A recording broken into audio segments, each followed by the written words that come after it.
All right, everybody, welcome back to the Stack and Wins podcast. You got Brian and Josh, and we got our good friend and guest, Chris DeHaan here.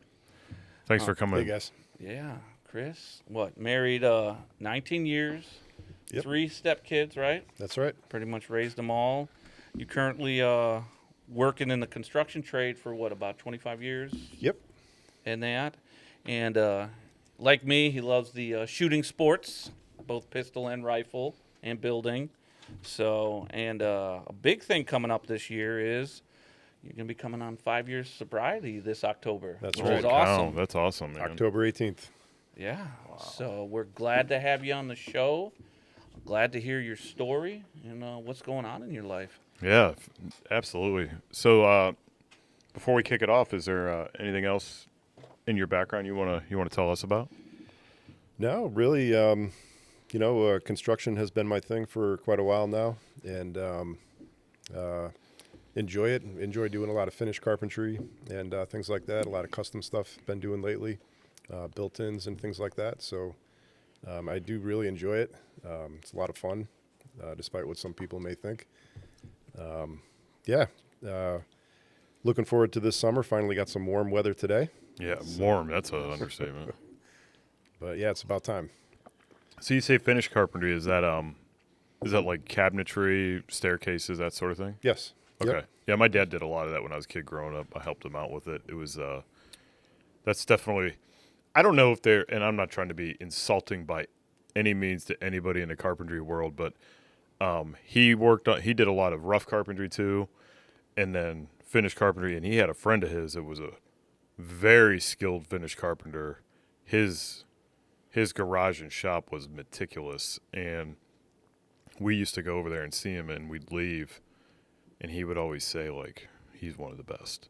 And I was like, I'm like 10 or 11 years old. I didn't really know what that meant at the time, but obviously as you get older, you start to reflect on things, and you put it all together, and you're like, finished carpentry. That guy would charge astronomical rates for some of the stuff he would do, and I used to remember seeing these, like, railings for staircases being built in his garage. He's working on them and stuff, and it was just unbelievable, the stuff he was building.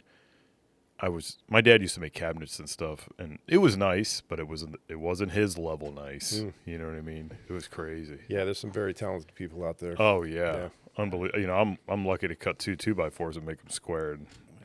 The stuff that these guys were doing was crazy. It's just you think about the passion and the skill set it takes, because that's probably pretty meticulous stuff. And the tools. Yeah. Yep, I got a whole trailer full of them. Call it my mobile workshop. I can only imagine. I mean, the tools that you need and then require in order to make all those precision cuts and everything, it's unreal. Yep. Yeah, see, I just eyeball it. Oh, yeah, same here. I'm like, man, Yeah. that'll go well. Do you ever walk around people's, and like I said, not to be judgmental or anything, but do you ever walk around people's houses and like, well, that cut sucks? Well, they did a pretty crappy job there. Well, sure, but I don't want to be too critical because people look at my work too. Right, exactly. Oh, that's cool. Well, that's awesome, man. I mean, I think that's really cool. I'm not patient enough for that kind of work. I don't even know how I do some of the stuff that I do, because people ask me, all like building these arrows. I was just working on arrows today. Not to get off on my stuff, because this isn't about me, but I was making arrows today, and everybody's like, "You build your own arrows for your archery stuff?" And I'm like, "Yeah." It's not. I mean, that's pretty.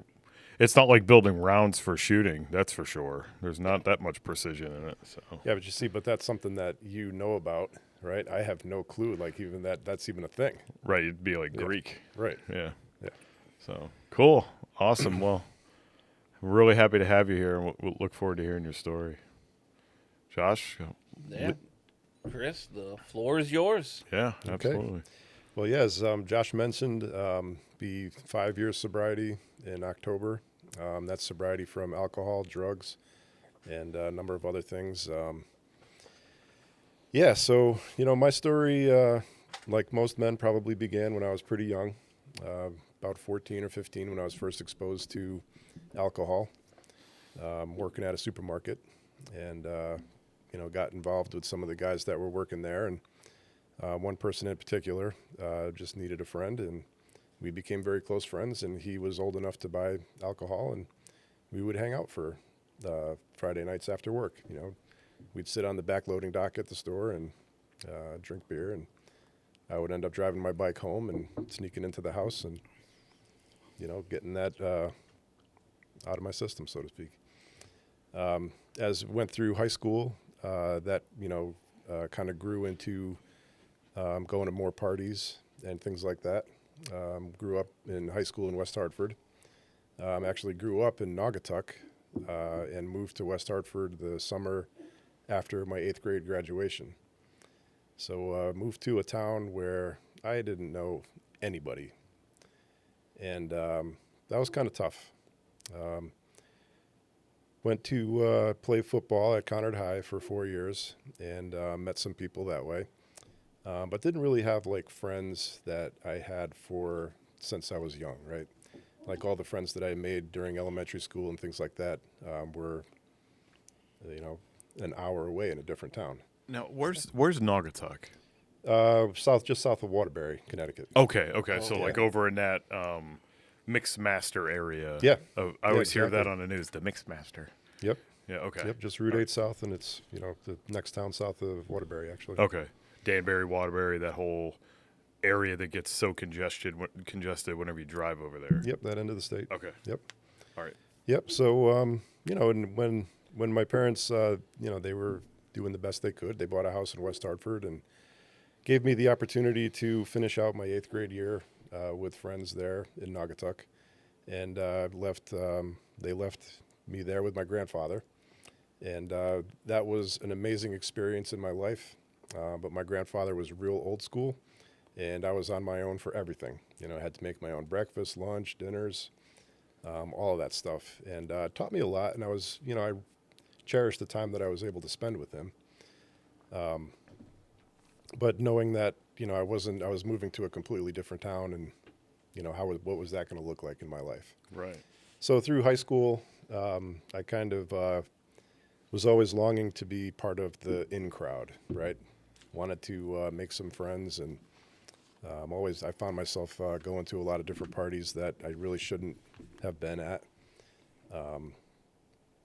West Hartford, a fairly wealthy town, this is the mid-'80s, and kids could get whatever they wanted. There was always beer, there was always wine and things like that. Wine coolers were big back then. Oh, yeah, Bartles and James. Yeah, sure. Thank you for your support. And those were my days. One party there, I think in my senior year, I was introduced to marijuana, and that was like the thing for me.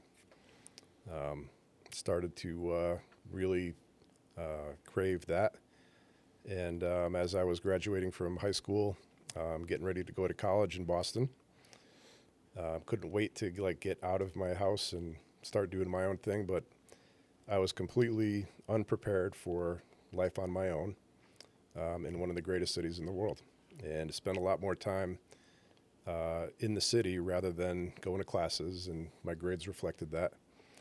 But I learned a lot about life. Had a fake ID where I could go to buy beer at any place around the campus, and that was without question.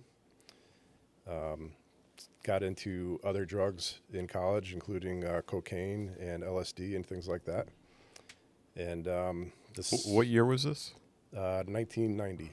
Okay. Yeah, 1990, 91, my first year. Yeah. Yeah. Kind of checks with what I was thinking. Yeah. Because I'm not trying to interrupt, but I just remember when going to high school, I never got involved with it. And I'm not trying to I'm just saying I remember seeing a lot of guys in high school tripping on acid. And I was just sharing this with my wife not too long ago. That didn't happen that she can remember in her area, but I can remember just seeing them with the tabs on their tongues. Yep. I didn't even know what the hell it was. And I was like, what the hell is that? And then they were just out of it. Yeah. But keep going. I'm sorry. Yeah. So came home for my summer, my first summer after being a year in college. And, that was tough being back in my parents' house under their rules again. And couldn't wait actually to get back to school. My grades weren't great. But went back in the fall of, I think, 1991, and ended up finishing up my second year. And my grades were just terrible, and I wasn't going to go to the next level of schooling. I was going for civil engineering. And I just couldn't get my head wrapped around the math that was required for all that. And, no wonder I was drunk and stoned most of the time. Right. Wasn't Yeah. going to class.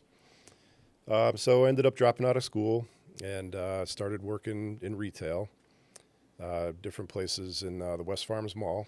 I was living in West Hartford. West Farms Mall. Yep. You know how many times I hear about that? I'm going to the mall. Yeah, so did pretty well working for a couple of companies there, but really found a niche working for lens crafters in their laboratory. Oh, no kidding. Yeah, building glasses. No shit. Yep. So, at the same time, though, I was still drinking and partying and doing my thing. And, the people in the lab, it's a very high-stress environment there when you're trying to make a pair of glasses in an hour. And Oh, yeah, that's right. That was bad. Is it still that way? I don't even know if they have in-store labs anymore. I forgot they used to do that. Within an hour, you could get your Yeah. glasses made. Yep. Now you're lucky if you get them in a month. They had an hour for glasses and 30 minutes for pizza at Domino's. Yep. Those were the days. Yeah, boy. Yeah. So we spent a lot of time in the bars at West Farms after shift ended, and we did a lot of that stuff, and I loved it. I craved the socialization with people. High paced life. Yeah, I Yeah. loved all that. I was making pretty good money for the mid '90s, and was enjoying that lifestyle. I ended up actually getting fired from Lens Crafters. Transferred out to Nanuet, New York, and got fired because I could not show up to work on time. And that was directly because of alcohol and drug use. Yeah, going too hard, huh? Yeah. Yeah, you'd think that after getting fired, having to move back to my mom's house, that would be a wake-up call, right? Nope. Ended up getting into another store called Coconuts. I don't know if you remember them. Oh, It was yeah. a record store. Yep. Right? Yep. Man, this is like a flashback. Yeah. It's like dating us all. It's like going down memory lane. If anybody young watching this, they're gonna be like, "What are they talking about? Yeah, records, CDs, what? Yeah. Eyeglasses in an hour?" So again, did really well in that career, and had a couple of stores, and turned stores that were not profitable into profitable stores, and got big bonuses, and spent it all on drugs and alcohol. Oh man. Yep. Ended up actually leaving that job on my own because I was working down in Fairfield at the time and living in Rocky Hill, and the commute was killing me, and didn't want to do that anymore. So that's when I got into carpentry. It's about 1996, 97, somewhere in that range. And here was a career where I could learn a new skill. Started framing houses with a crew, and was hanging around with guys who were rough around the edges. I was pretty rough around the edges, and they really enjoyed the same things that I did: smoking a lot of weed, beer, hanging out after work. We'd bring coolers of stuff to the job and have beer at lunchtime and be trying to build houses.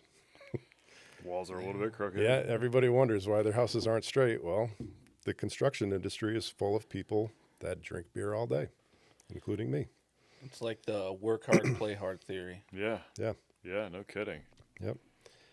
So in that time, it's about 2005. I'd been framing houses for quite a while and getting into some finished carpentry and things like that. That's when I met my wife on a job.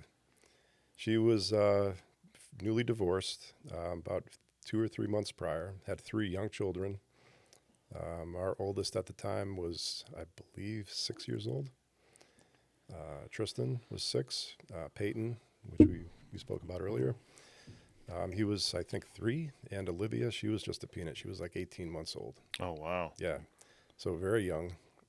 But she was just started her own business, selling cabinets and doing kitchen design. And she just pulled into this job that I was working on, trying to drum up some work. And the first time that I ever saw her, she got out of her car, and had this thought just pop into my head.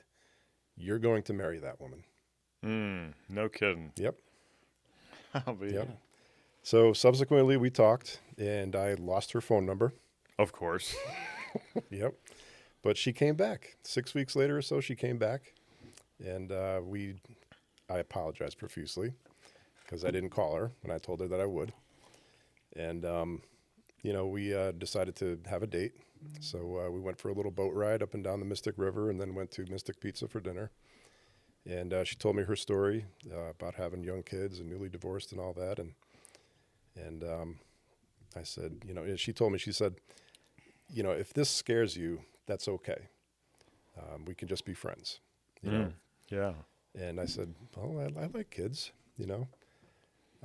So we decided to date, and about a year later, we got married. Oh, wow. 2006. Yep. So, like most marriages, ours was a little bit rocky, but I was still pretty much an alcoholic and smoking a lot of weed. I had put some of the harder drugs behind me before I had ever met Reba. And she always encouraged me to quit, but she never, demanded it, right? And I thought that I could control it. And, turns out that 14 years later, she had had enough. And she gave me an ultimatum. She said, if you don't quit, we're going to get divorced. And that was October 17th, 2000. So the following day was my first day of sobriety. October 18th is my sister's birthday, so easy to remember. And that was a Sunday, and we had been going to Groton Bible Chapel for a couple of years before that. And I learned about a program called Celebrate Recovery there. But I wasn't one of those people. I had everything under control. I could control my life. I could stop whenever I wanted. I didn't have a problem. I was totally in denial of any part of my addiction to alcohol.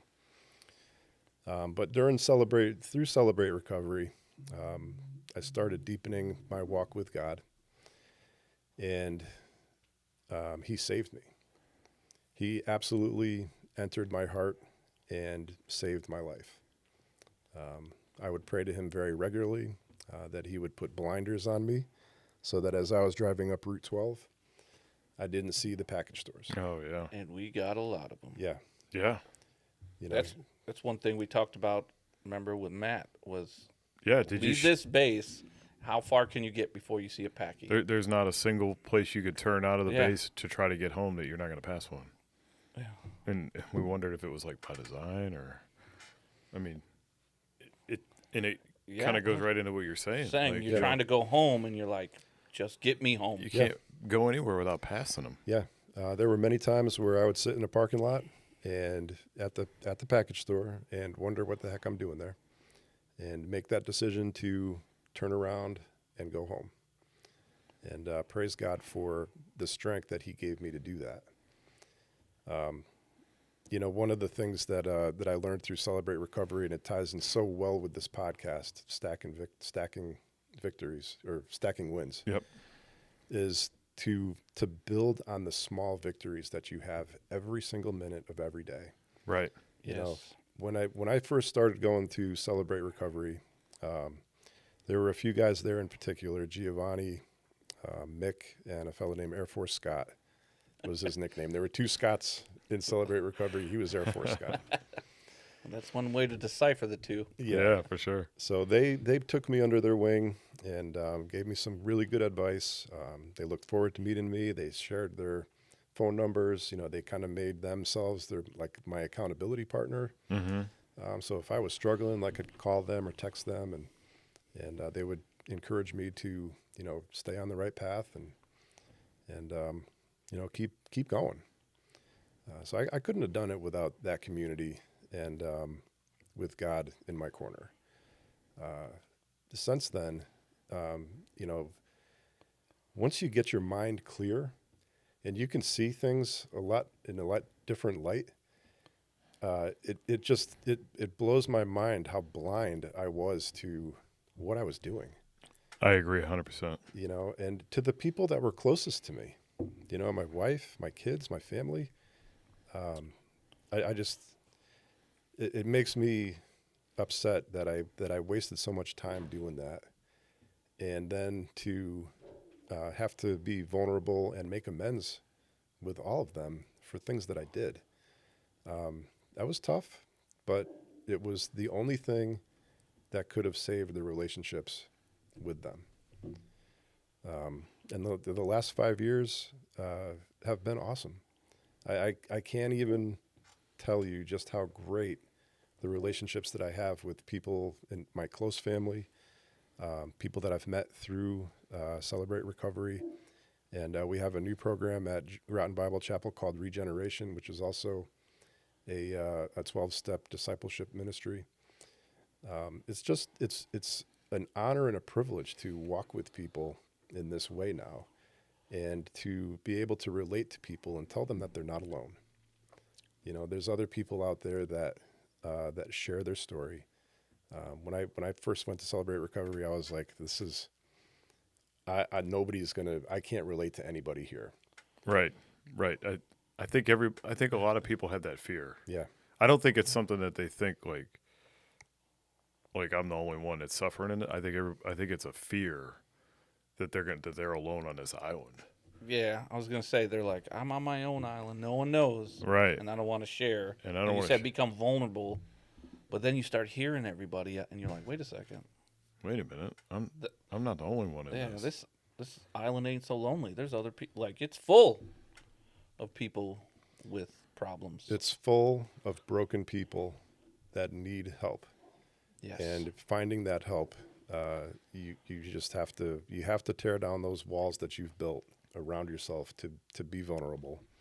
And once you do that, you start letting people into your life. You share your story, and it's freeing. It's the truth will set you free, and that can no longer be held against you. What I think is interesting too is I think another thing that intimidates people, especially in the very beginning or getting to their starting line, is they sit there and they hear someone like, for instance, you guys. I won't use me as an example, but they'll hear someone like you guys, 5 years. They're like, 5 years? I can't go 5 minutes. They're like, no way I'm gonna even try. Like, I can't go. I can't get to where they're at. They don't understand, and that's another fear, right? The fear of failing to get to where you guys are at for 5 years sober, and they're like, they're just like, there's just no way. There's no way I can do that. And the not understanding that, first of all, everybody's journey is different. Everyone's journey to get to that healthy place of sobriety is different. And that 5 minutes of sobriety is a win. Mm-hmm. 5-6 minutes set, and then building on that, those are wins that turn into bigger wins.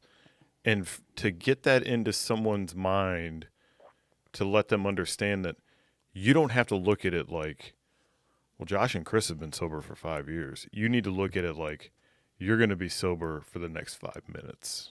Yeah, and then let's turn that. And let's turn that into let's get to lunch. Right. Like you said, it's all those moments, and you stack them, and then you're like, wait, it's holy cow! I made it to the end of the day. I'm going to bed right now, and I haven't touched it. Yep. I think it's people also walking. I'm going to sleep all night with that fear of negative. It's always negative instead of being positive. Like, wait, I just did something good. I woke up 24 hours. Like, go. Jump up and down. And say I think yes. I think you're building on that with what you're saying as to how, like, embracing that stuff is important with the people that you were working with. You know? Because in trying to reach more and reach more people, to get more people to understand that there's people out there that are going to help you. And that's why we wanted to do this, The hope is that if we make a difference in one person, we've won. I mean, we could hang it up. Not that we would. We could hang it up and say, well, we've won. We did exactly what we came out here to do, was make the difference in one person's life. So you hit on something just a minute ago where you mentioned that your story is unique, right? You have a story that could impact that one person, Right. right? You guys are both Navy guys. I don't have military experience, I know. right? So that's you. There's guys in the Navy that will never talk to me in that way. Correct. Yeah. And there's guys that are from non-Navy that would be intimidated to want to even have a conversation with us because they're like, well, those guys are in the Navy. I don't talk to military guys because it's like they see like the G.I. Joe guys standing there saluting a flag and shit and camis, and they're like, you know, even though it's not like that, that's the portrayal. They feel like they can't relate. Right. Like the there's- relation we're is just going down different highways, and it's like, no, man, Right. We're all in this together. right. But there's people out there that need to hear your story too. Correct. And those are the people that you want to reach. The ones that are out there that are on the edge, right? They're raw, they're vulnerable. They want to make a change in their life. I agree 100%. Yeah. We want to reach them all. That's the goal of this, is reach as many as we can. And that was why when I talked to Josh about it, the enthusiasm is with this platform, we're not just limited to southeastern Connecticut because it can go anywhere. And that's why I think what you were saying was valuable, you know, trying to reach people. Yeah. Yeah. Yeah. The biggest part for me was being vulnerable. Oh, yeah. You know, there's the world tells us that we have to be, like you mentioned, gung ho, right? Yeah. We can, Alpha males. right. We can't show any kind of weakness. We swing hammers. Yeah. Swing hammers. But learning to be vulnerable and opening your heart, yeah, that's a tough thing to try to do, especially with people that you don't know. But, you know, walking in to celebrate recovery that first time, and those guys, the way that they opened up to me gave me that safe space to be able to do that. And I thank them all the time, whenever I can, because they made a difference. You know, and without that, I don't know if I would have been as successful as I was.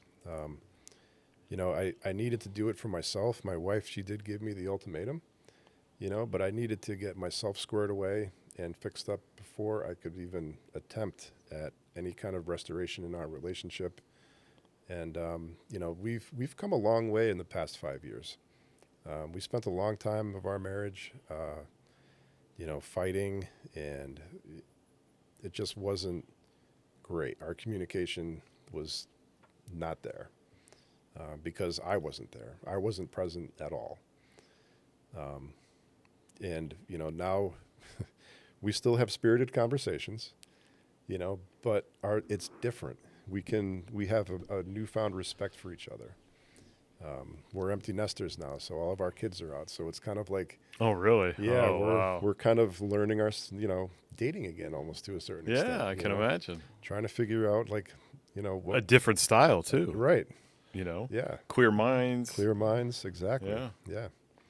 So, you know, for the people that are out there just getting started on this journey, you can do it. You can do it. Absolutely. There's people Yes. around you that want to walk with you.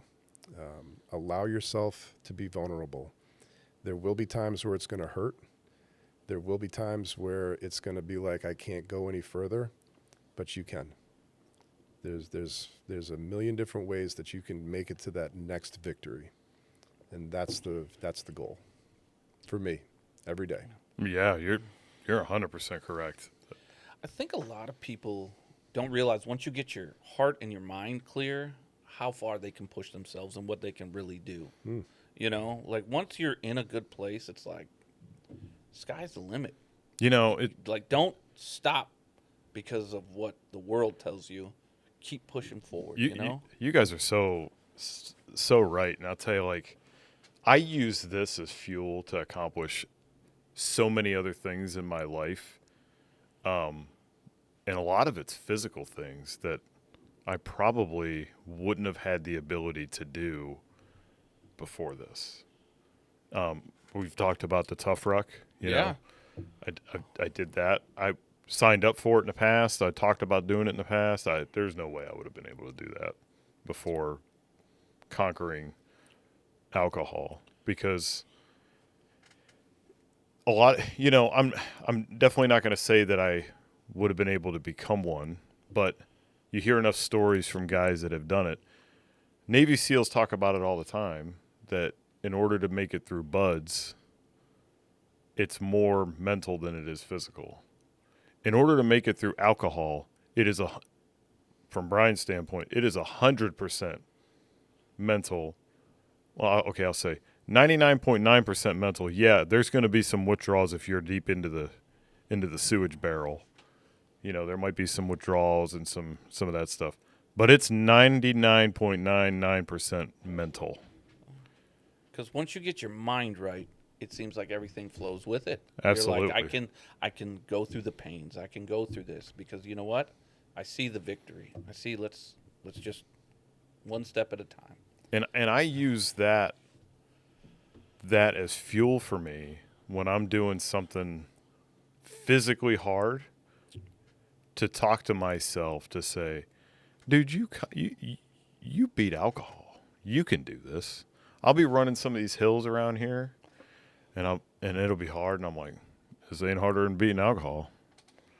It's not harder than overcoming alcohol. Mm-hmm. And I'm telling that to myself as I'm running up these hills when it's as hot as it is outside today, and I'm able to do it. Where before, when I was drinking and I'd run, I'd be like, I'm just going to walk. And I'd just walk them. And that's just one example of how I'll use that as my way to overcome things because of how hard that was, and be able to get through that and win. So I know how much it means to get through that, and people can do it. Even when they say they can't, like you said, you just got to make it. You just got to make it a little bit further. Everybody can get through it. It's just mental. Yeah. One baby step at a time. And like you said, there are people there that we all want to help. Hey, hit us up. Absolutely. We will be like, hey, where you at? If you're in Southeast Connecticut, hey, we'll come have a cup of coffee with you, and talk them through it. Like, the pain of addiction is, it's just mind blowing how crushing it can be, but how we do it to ourselves. We are our own worst enemy when it comes to addiction. Like you said, we hurt the ones we love the most through it. It's like, hey, I got my family, people I love, and then there's the addiction. And it seems like in our own minds that addiction always goes on top. Until you can clear your mind to be like, and then put what's important first. It's crazy how quickly you sit there and go, I love this person, and we kick it all to the curb for, man, I want to get that next high, or I want to go to the bar, or hey, I'm filling up vodka bottles with water to trick my wife. So it looks like I wasn't drinking that night, but I really was. Yeah. But the things we'll do to lie, deceit, and cover to feed our addiction, it's crazy. And then you sit, like Chris, like you said, then once you have a clear mind, you sit back and you go, how did I do all those things? Why? What were some of the things you did when did you ever try to quit before? Like, was there ever times when you were like struggling with it before your wife gave you the ultimatum that you tried quitting and then you were just unsuccessful? No. Nope. You were in it to win it, and then when she finally put her foot down, you were like, all right, that's it. Yeah, there were a couple times where quitting smoking marijuana was tough. Like, I would quit for a few months. I'm glad you brought that up. I want to ask you something about that. Then go back, and then finally it was just like, why am I doing this? But when I did that, I poured myself back into beer, even more, because I, going through the withdrawal of that, I was like, well, okay, at the time, alcohol's legal. Right. So, yeah, I'm going to drown out what I was getting from marijuana with alcohol. And then that just made that addiction even worse. Just replacing one addiction with another. Exactly. So you brought that up. I've been holding on to. I wanted to ask you something about that. Do you think? Because I'll tell you, like, I'm going to take it back to it. I'm going to kind of lead up to something. This might be drawn out a little bit, but no. Yeah. I always do this. I have like a roundabout way to go into something, but it kind of it all makes sense in the end. So when we were kids, it was always talked about that marijuana, and I think they've kind of left this behind. They don't really say this much anymore, but marijuana was a gateway drug. You know, it was a drug that would lead you into something else. It would lead you into this, and next thing you know, you're doing crack cocaine in a drowned out alley with some crackheads. Nowadays, they don't really talk about it like that anymore because hell, I mean, it's legal in this state. It's not legal across the country, but it's legal in this state. And I don't think it wants to be. I'm not saying that it's not, but I don't think they want to paint it that way. They being whoever it is that you talk to, or even. I don't know if scientifically it's not. I don't know much about it, but I don't think it's wanted to be painted as a gateway drug anymore because, for one, it's legal. They're taxing the shit out of it, and they're making money off of it, and it's just not looked at like it was when we were kids. But my question is, do you still think it is? That's just a preference. If you don't want to answer, that's fine. But two, do you think that you can grow, and it sounds like you might have, do you think you can grow to a dependency on it like you can with other higher level drugs like cocaine or heroin or those sorts of drugs? And the only reason I ask is not to put you on the spot, but more so just because it is legal now and people are buying it. Like, I know I grew a dependency to alcohol. As an alcoholic, I was dependent on it. Like, I drank it every day. I wasn't drinking it before I went to work or at work, but I was drinking that shit every day. And I ask that because with it being legal now and so many people having the access to it, could you become dependent on the way it makes you feel? And do you think you can become dependent on the THC or whatever the active ingredient is in it? Like alcohol has alcohol in it.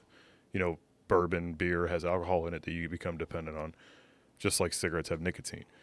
So those are the open questions that I have about marijuana. Yeah, for me, marijuana was definitely a gateway drug. Yeah. It led me into other things. The people that I would associate with were doing other things, which naturally led me into those things. Cocaine. You mentioned crack. I smoked crack for like a year. Oh, boy. Yep. I had two very good friends of mine that, Fred and Dave, that held like an intervention with me. And they saved my life. Wow. Yep. And well, good for them. yeah. Yeah. Great job, guys. Still friends with Fred. I haven't talked to my friend Dave in a number of years, but all the credit to them for what they did, the courage that they had to call me out on my crap. Takes a strong person. Yeah. So, marijuana definitely got me into crowds with other things that were happening. Maybe not necessarily, my search for the next high kind of brought me into those other things, right? Like I don't know if I was satisfied smoking pot and drinking. So I was kind of looking for the next thing. Because that's what we think of with a gateway drug, right? Yeah. Like, you try this. It's I guess the definition is kind of pretty broad, really. You can look at it from a few different vantage points. Like, one, that felt pretty good. I wonder what the next thing might feel like. Two, this drug got me here. I wonder what he's got over there. And in the, like you said, in the crowd of people that's using it. So, like, it can kind of, like it says, open the gateway to so many different aspects that you may not have had access to or been had influence to had you not even smoked your first bit of marijuana. Like, someone that doesn't do marijuana may have never even been down that road or had that feeling to want to go chase other feelings, where someone that does is now on that train looking for those things. That's why I never understood why there started to be this thing where they said, "Oh, it's not a gateway drug," and I'm like, "How is it not?" But that was Brian. There's people smarter than me out there saying it's not. Maybe it's not, but I always stuck with the idea that I thought it was. Yeah, I would agree with that it is. And to talk to your point about the addictive qualities Yeah. of marijuana, Please. Anybody who says that it's not addictive is lying. They're just flat out, they don't want to admit it. And this was maybe, back before it was legal times, you could have an argument with anybody you wanted to about it, and I could quit tomorrow. Yeah. Well, go ahead. I think that stemmed from the idea that it's a plant and it was grown and there's nothing in it biologically or scientifically that your brain can get addicted to. That was some of the things that I had heard rustled around, and I'm just thinking from an addiction standpoint, you can get addicted to it. Absolutely. Yeah. Quitting marijuana was hard. Quitting alcohol was harder. Yeah, I can imagine. But anybody that says that it's not addictive, I don't think they're being honest with themselves and the people around them. I was a 20-year pot smoker, and I could tell you that it was hard to quit. I went through withdrawals, and Oh, you did? No kidding. oh, sure. Oh, wow. Yeah, my wife, she would stay away from me. Like when the several times that I tried quitting until I finally put that in the rearview mirror. What were some of the withdrawals that you felt from it? Oh, just anger. Yeah. So some of the same stuff shaking. that we felt. Yeah. Probably from alcohol. Sure. Yeah, there's definitely a physical component to it. I 100% believe that through my own experience. Because you always hear about the other ones. The thing you always picture and hear is like the person laying in the bed with nothing in the room at rehab, withdrawing from heroin, sweating, no lights on because the lights hurt their eyes. And that one is like almost, I'm not trying to play it out. It's like the easy one. Extreme, but even alcohol, man, I got the sweats. Oh, yeah. A couple times a week for the first 6 months or so when my body was detoxing because, like you said, that's the word I was people looking can say for, what they detox. want with marijuana, but anything you put in your body that alters your state of mind, right, your body becomes addicted to it. Yeah, it's a chemical. It wants it. It replaces something that we're naturally making. So then it's like, well, that gives it to me instantly. I want more. Correct. That's how our bodies are. And It's an engine. You're getting a feeling that feels good. So you're, even from that standpoint, like you're going to chase that. Just from my point of view, and that it's so stupid, but that first swallow of bourbon every night was the best one. Mm. That feeling of the burn on the way down. You never got it again the rest of the night. So I had to wait till the next day to get it, but boy did I look forward to it. You're like, "Whoo, I wasn't mind altered yet. I wasn't drunk yet. I mean, I probably was starting to because of the way it works, but you guys know what I'm saying. But that first one every night felt the best. You know what I'm saying? But your mind was already altered. Because I knew it was coming. You were already like, here it comes. almost like I hate to put like a squeaky toy for a dog. Right. They know what it does. It's the same thing. You're like, yes, I'm going to get that first drink. I'm pouring it. Your the mind's sounds, already everything set. leading up to it. You were getting a high just thinking about that first drink. Yeah, the serotonin, all those endorphins are releasing. You're getting excited, and I can only imagine that marijuana has those same effects on top of the physical properties that it's latching onto. I'm glad that we were able to talk about that because there's people that I've spoke to that have said, "Oh yeah, now they're probably still active pot smokers that don't want to admit that." Like you said, they're just lying; they don't want to admit it. But this is from someone who's in recovery that is okay with admitting that there is a active component to it that you're going to get addicted to. Back when you had to go to your buddy's house to get a bag and you couldn't get there for maybe a day or two, that's all you're thinking about. I can only imagine. That's all you're thinking about. And you can't wait to get there. And when you finally do, it's like, all right, man, I got to go like right now and get out in the car and twist one up and luckily all these guys don't have to worry about it anymore. They just get gummies at the store and go right down to the store them. now. They do it in a parking lot right after they get out of there. Yeah. So it just shows. It just shows how addictive and mind altering It does. Like you are like a dog, like waiting for a treat to get that bag. Like, oh, I gotta wait 24 hours. You can't sleep. You can't. You're just like, kid on Christmas, but for an addiction. For an addiction. Yeah. And it's like, phew. Wow. That's good.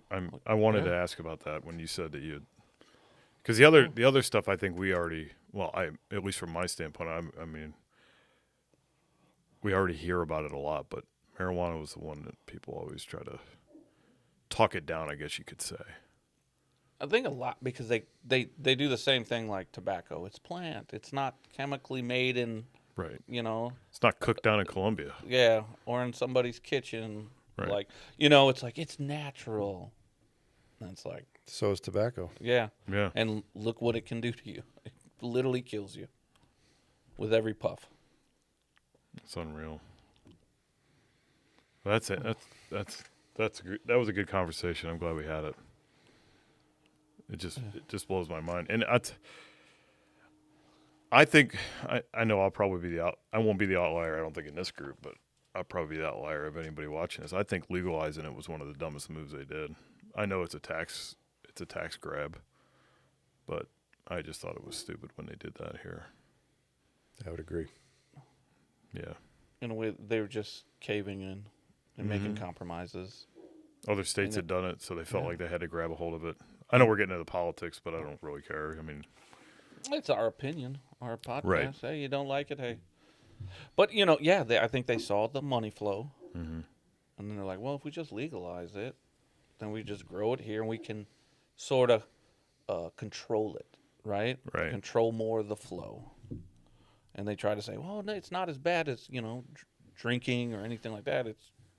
You can still be out of your mind on marijuana and get in a car wreck or kill somebody.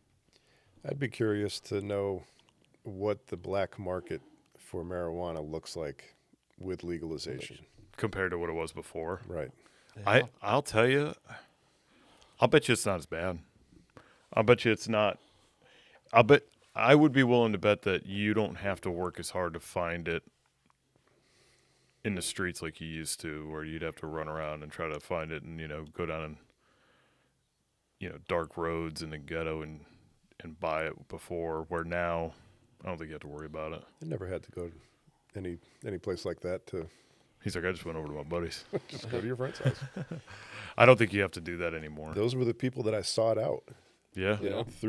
With my addiction, and you get to learn to trust people, you get to know people, and they get to trust you, and that's how it happens. That's who your crowd ends up being. Right. Yeah. That circle. It's the same way with alcohol. Yep. Your circle ends up revolving around it. Mm-hmm.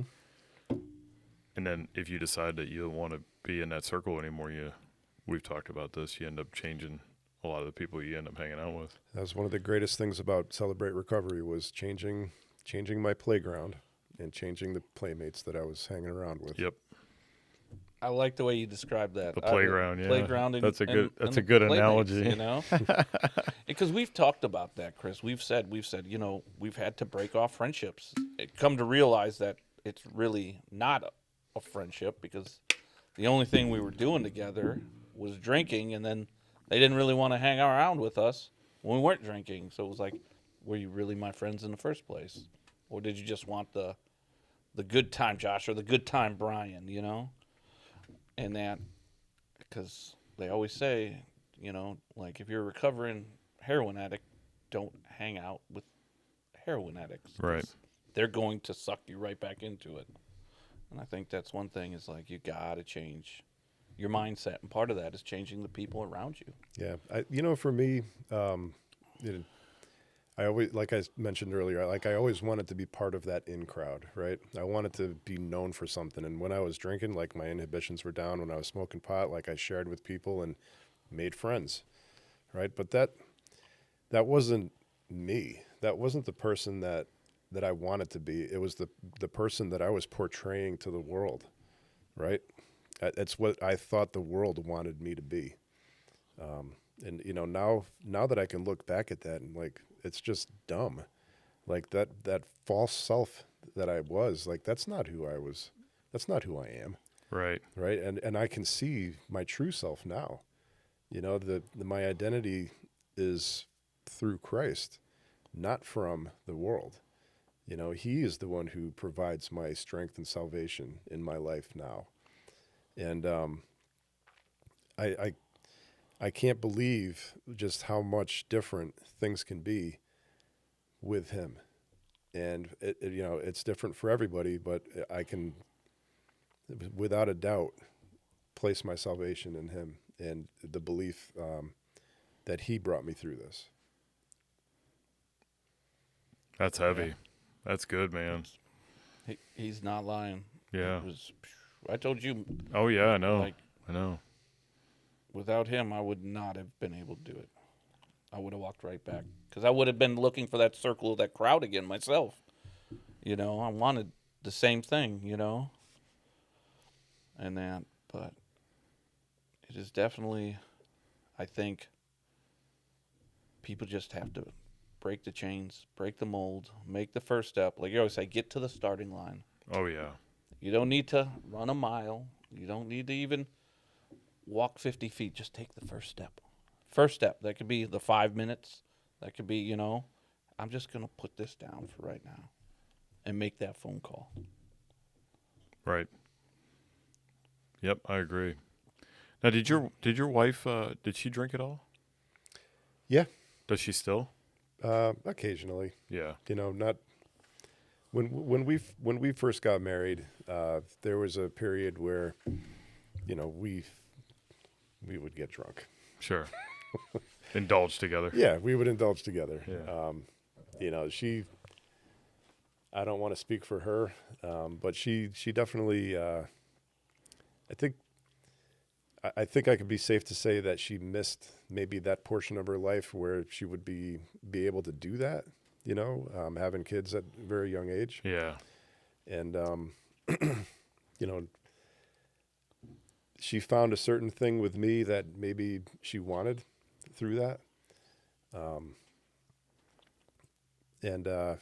Yeah, I mean, she would never really get drunk like I would get drunk, you know, and certainly wasn't every single day like I would. It became more of a necessity, the habit of doing it, all of that stuff for me. But, you know, at this point in my sobriety, you know, she just recently she said, "Do you mind if I have a glass of wine?" And I said, "You don't have to ask." Like, Right. I'm okay with where I'm at. You know, if you want to have a glass of wine, that's fine. Yeah. You know, but I appreciate that she's sensitive about that. You know, I mean, I've shared too that my wife's kind of the same way. You know, I can't honestly remember the last time she's had one. She doesn't have an issue like I do. And same thing, she would be like, "Hey, you know, we go out to eat." She's like, "Mind if I get a sangria?" I'm like, "I don't care. Like, you know, I'm driving. Like, you know, you ain't got to worry about that." Yeah. But Kay's the same way. yeah, She's like, hey, just recently we went out for her birthday, and she's like, "Do you mind if I have a margarita?" I was like, "Go ahead." never have to ask. Like, I am good. Like, it's just us. I know you're not going to be like, another two. You know, she's having one. Right. Just I'll see know? you jumping on the bar and Coyote Ugly in this thing. Yeah. Like, hey, Yeah. work it. Get us that free meal. You know? No, it's Right. the same way she was. what a beautiful place to be in your journey on sobriety, to Right. be able to do that. And you know, for anybody who's just starting out, you can get there too. Keep your head up. Keep pushing on that, and keep pushing on your walk and on your journey, and keep away from the package stores, and you'll get there. You really will. Look forward to that. Reach for that victory. Yeah. Yeah. Chris is right. I mean, you will get there. Don't think you won't, because you will. And if you stumble, if you have one of those falls where you stumble and fall down, just pick yourself up. Don't beat yourself up, and just take another step in the right direction and move forward. That's all you can do. Yeah. Because I mean, if if I didn't believe in that, I wouldn't be sitting here, because I had tried to quit so many times before, and every one of those where I failed, those were just stumbles getting me to where I'm at now. That's all it was. It wasn't a failure. It was just me learning, giving me an opportunity to learn from it and figuring out how I had to do it the right way. So Just get back up and keep moving. You So- know, we talked when Alan was on. Remember, he relapsed, oh yeah. but Yep. he got back and was like, "Whoa, what am I doing?" You know. Yep, I've he's done doing that. great. Yep. So Like- don't let it beat you up. Don't fall down that hill totally and think, "Well, It's all I had over. I had a hit from the pipe, or I had another beer. It's over. I just got to stay on this path. Now this is my course." Like, no, Because you can pick yourself up and you can make that first step again. I do believe that if somebody has tried once to quit, they know they want to and they know Yeah. they need to. And it's just a matter of getting on there and on the journey and staying there and having the right level of support around you.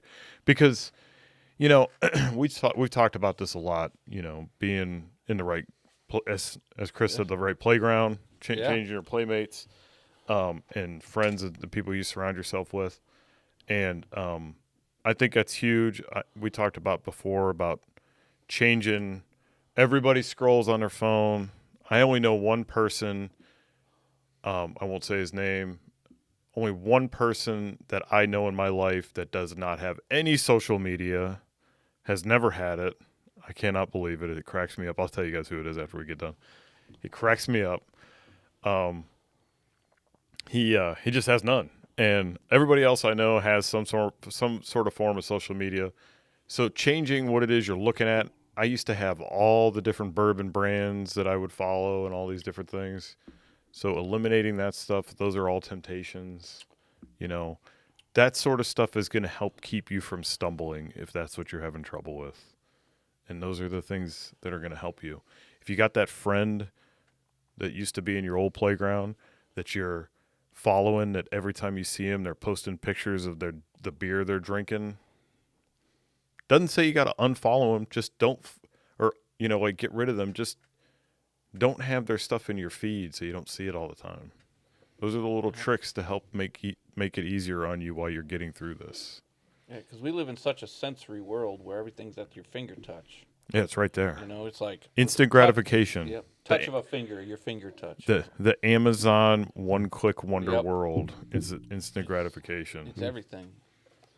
Yeah. Changing the habits. When I first stopped, when I was drinking, the first thing like you said, Brian, when you got home, you had that first sip, right? I'd go straight to my garage, the refrigerator in the garage, and drink 4 or 5 beers every day. Priming a pump. Yep.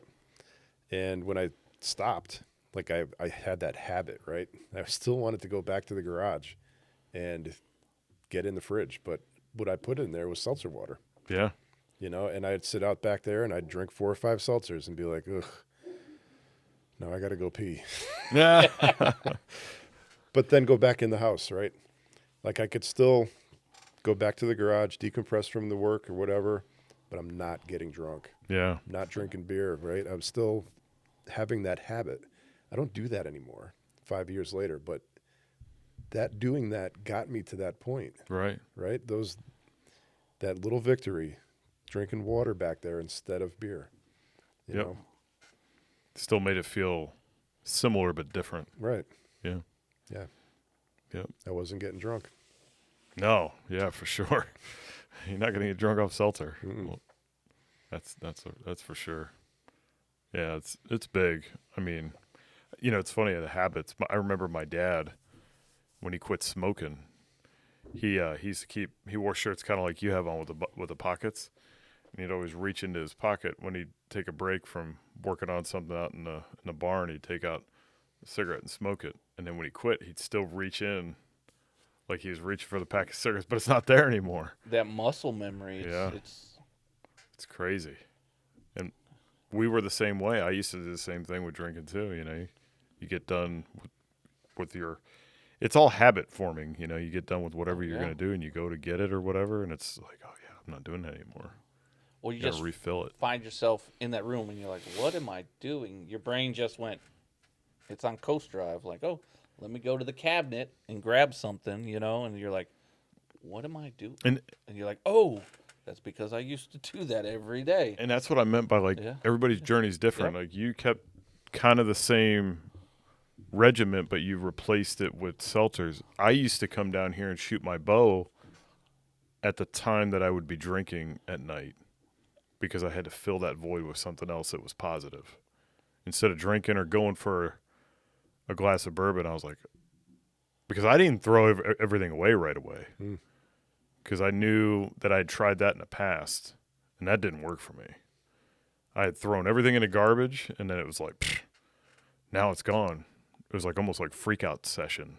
I got to go back to the package store and get something back in the house. Well, if it's back in the house, now I got to drink it. So I was like, I'm just going to keep it here.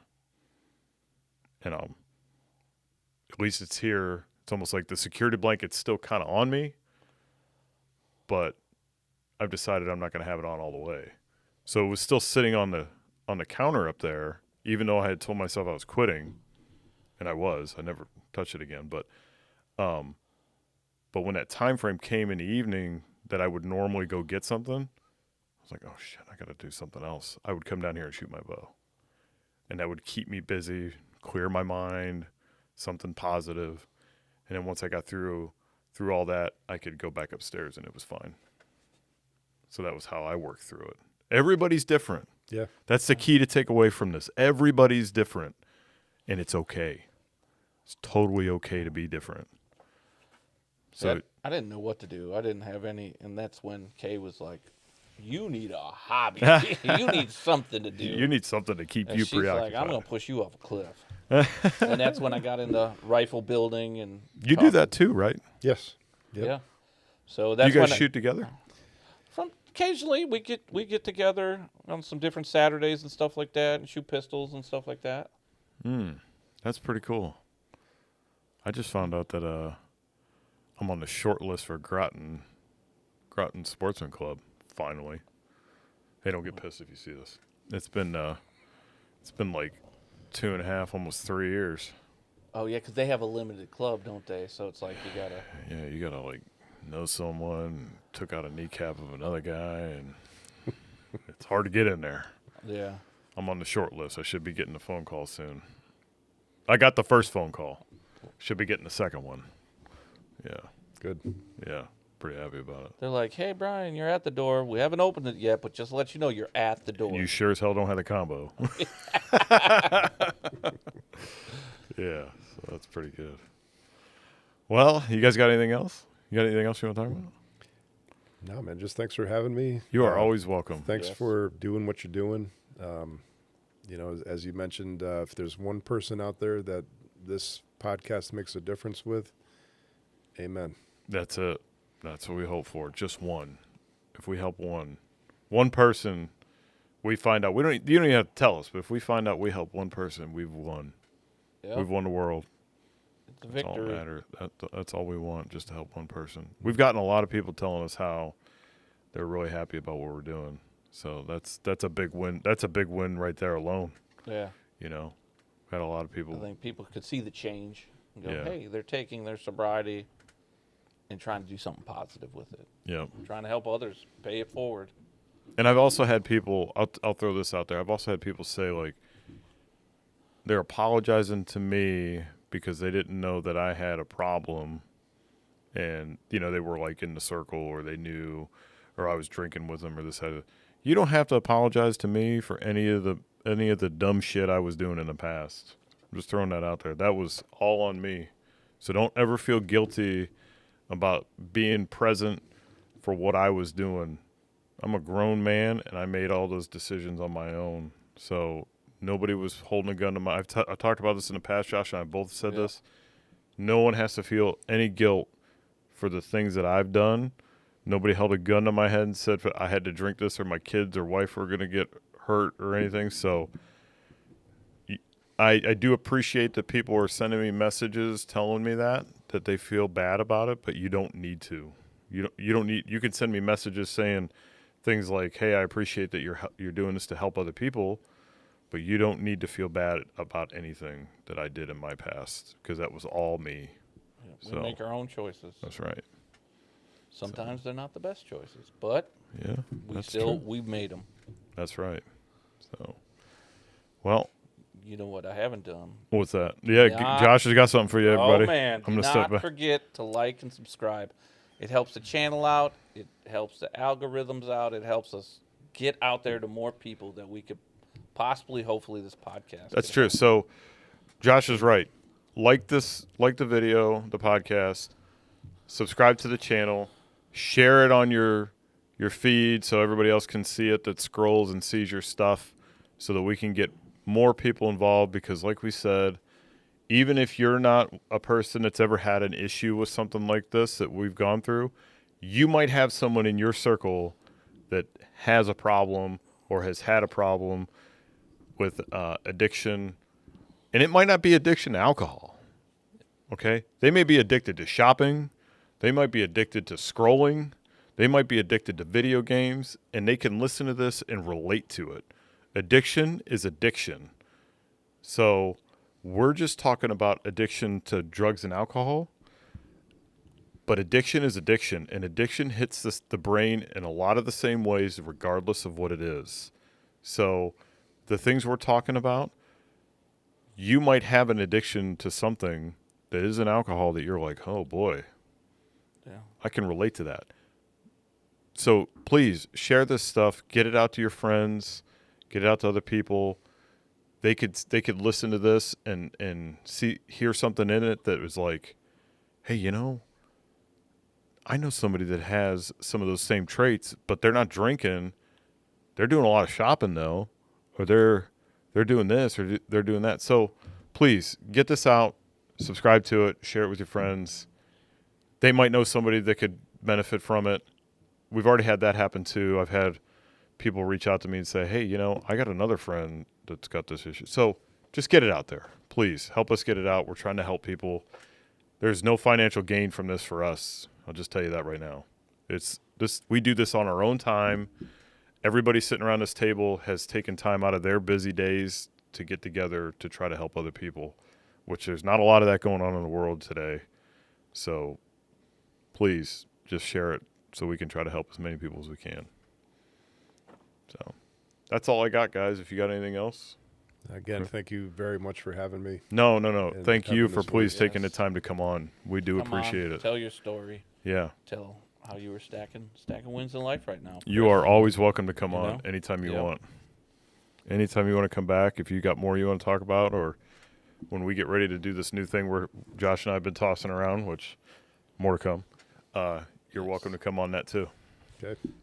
And I think in southeast Connecticut, summer has finally hit us. Yeah, it was It looks like, a little spicy today, yeah, so but it was nice.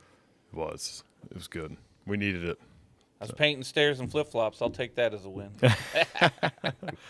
Okay, guys, that's all we got for today. Subscribe to the channel, like the video, and we'll see you on the next one. Thanks, everybody. Yep. Keep stacking wins.